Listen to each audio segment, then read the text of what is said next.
салом арз мекунам ба ҳамаи он дӯстоне ки ин лаҳзаҳо моро тамошо доранд. Шаълои Гулхоҷа ҳастам дар рӯбарӯи шумо ва ташаккур мегӯям ки ҳоло бо мо пайвастед то ин ки бо хабарҳои муҳими Тоҷикистон ошно шавед ва қабл аз он ки ман ин хабарҳоро ба саҳми шумо бирасонам, ҳар яки шумо азизонро бо фарорасидани иди Саиди Фитр муборакбод мегӯям ва таманнои онро дорам ки хонаводаи шумо осуда бошад ва шумо низ тани сеҳат дошта бошед. Ва имрӯз дар Тоҷикистон мусулмонон иди Саиди Фитрро таҷлил мекунанд ва аллакай аз соати 6 субҳ дар масҷидҳои кишвар намози ид барпо шуд. ҳанӯз рӯзи гузашта Эмомалӣ Раҳмон раиси ҷумҳурии Тоҷикистон дар паёми табрикии худ ба муносибати иди Саиди Фитр мардумро ба хайру эҳсон ва кӯмак ба бечораву ятимон даъват кард. ӯ ҳамчунин аз сокинон хост ки дар зиндагии худ ба исрофкориву зоҳирпарастӣ ва таъссубу хурофот роҳ надиҳанд. ҳамчунин оростани дастурхони хоксорона ва фарҳанги дурусти истифода бурдани дороиҳои худ яке аз дигар насиҳатҳои раиси ҷумҳурии Тоҷикистон буд ки дирӯз ба мардум ироа кард. ҳамкорони мо ҳоло боду ҳавои Тоҷикистон ва гем таъби мардумро сабт карда истоданд ва мо дар барномаи имрӯз талош мекунем ки ин ҳамаро пайгирӣ кунем ва баъдтар ба саҳми шумо бирасонем. Ва дар ин баробар хоҳем дид ки то куҷо имрӯз дар Тоҷикистон воқеан ҳам рӯзи истироҳат аст, чун қабл аз ин сарусадоҳо дар робита ба он зиёд буд ки мегуфтанд баъзе аз ниҳодҳои давлатӣ кормандонро маҷбур мекунанд ки дар ин рӯз ба кор бароянд. хуб, мегузарем ба хабарҳои дигар. додгоҳи ноҳияи Сор бо судури як ҳалнома Баҳриддин Сафаралиев сокини ин ноҳияро муваззаф кардааст ки ба Ҷамолдин Мансуров собиқ раиси шаҳри Сор беш аз 13 000 сомонӣ тавон пардозад. Аммо аҳли хонаводаи Сафаралиевҳо мегӯянд ки ба ҳалномаи додгоҳ розӣ нестанд ва ба зинаҳои болоии додгоҳӣ барои маълум кардани қотили аслии падараш муроҷиат кардааст. қабл аз ин даъвои Ҷамолдин Мансуров додгоҳи Сор аризаи Сафаралиевро дар хусуси ин ки 25 соли қабл гӯё бо фармони маҳз раиси он вақтаи ҳукумати ноҳияи Сор яъне Мансуров падари ӯ Раҳмон Сафаралиев мулаққаб бо Домуло Абдураҳмон ба қатл расида бошадро ба баррасӣ гирифт, вале баъди як муддати таҳқиқоти пешакӣ бо назардошти ҷой надоштани далели воқеӣ ва собит нашудани ин ҳолат ин даъво бекор карда шуд. Ва баъди муроҷиати Баҳриддин Сафаралиев ба додгоҳ дар хусуси ин ки гӯё падари ӯро Ҷамолдин Мансуров ба қатл расонидааст, ин хабар дар сархати саҳифаҳои васоити ахбори оммаи дохили хориҷӣ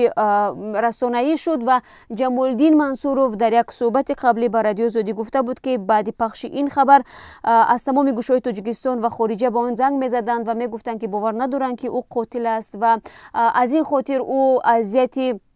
рӯҳӣ кашид ва худро таҳқирдида ҳисоб кард ва барои ҳамин ба хулосае омад ки барои собит кардани бегуноҳиаш ба додгоҳ муроҷиат кунад. Бояд бигӯям ки Ҷамолдин Мансуров дар солҳои 92 дар вазифаи раиси ҳукумати ноҳияи Сор ва як сол баъд ҳамчун шаҳрдори Душанбе кор кардааст. Баъдан ӯ ҳамчунин дар мақоми вазири кишоварзӣ ва сипас ҳамчун муовини нахуст-вазири кишвар ҳам будааст. хабари дигари мо марбут ба Амрико аст ки дар он ҷо Мирзо Отаҷонов ҷавони тоҷик ба қатли Ҷереми Сафран профессори амрикоӣ айбдор мешавад ва Мирзо Отаҷонов ки дар боздошт аст дар нахустин мурофиаи додгоҳӣ гуфтааст нахуст маҳз профессор бо корди ҳарбӣ ба ӯ ҳамла кард ва ӯ маҷбур шуд ки аксуламал нишон бидиҳад. Нашрияи Нью-Йорк Daily News аз қавли Отаҷонов менависад ки профессор ӯро барои анҷом додани баъзе корҳо, аниқтараш барои дуруст кардани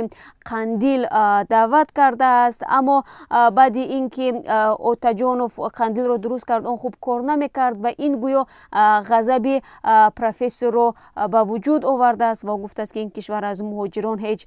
суде бардошта наметавонад, ҳарчанд гуфта мешавад худи ин профессор ҳам зодаи Канада будааст. баъд аз ин ӯ гӯё ба Отаҷонов бо корди ҳарбӣ ҳамла мекунад ва Отаҷонов низ аз худ ҳимоят карда ба сари профессор бо болға задааст ва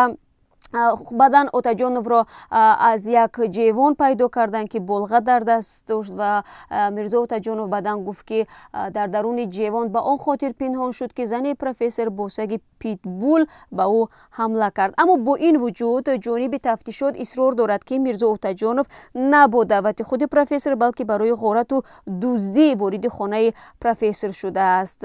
Бояд ёдовар шавам ки волидони Мирзо Отаҷонови 28 сола ҳанӯз соли 2013 баъд аз ғолиб омадан дар лотареяи грин кард ба Амрико оилавӣ кӯч бастанд ва дар онҷо зиндагӣ мекарданд. Ва ҳоло рӯ меорем ба Русия ки дар онҷо рӯзи гузашта маросими расмии ифтитоҳи ҷоми ҷаҳонии футбол оғоз ёфт ва пулиси Русия дар оғози ин бозиҳо зоҳиран ба танзими намуди зоҳирии муҳоҷирони кории асон тоҷикон, қирғизҳо ва дигар осиёи марказӣ пардохтааст.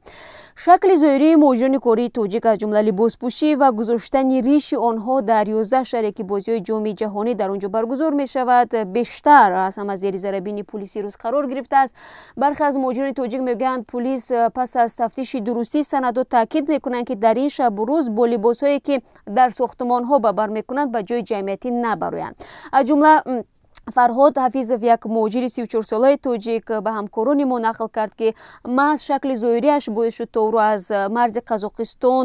бо Русия пас гардонанд. Ӯ гуфт ки мехост барои дубора ба расмият дарурии ҳуҷҷатҳояш як бор марзро убур кунад, вале бинобар ришҳои андак дамида ва либосҳои бетартиб боиси он шуд ки ӯро дигар роҳ надиҳанд. Зимнан бинобар баргузории ҷоми ҷаҳонии футбол ҳатто мошинҳои ифлосро низ намегузоранд ки дар хиёбонҳои марказии Русия равуо кунанд.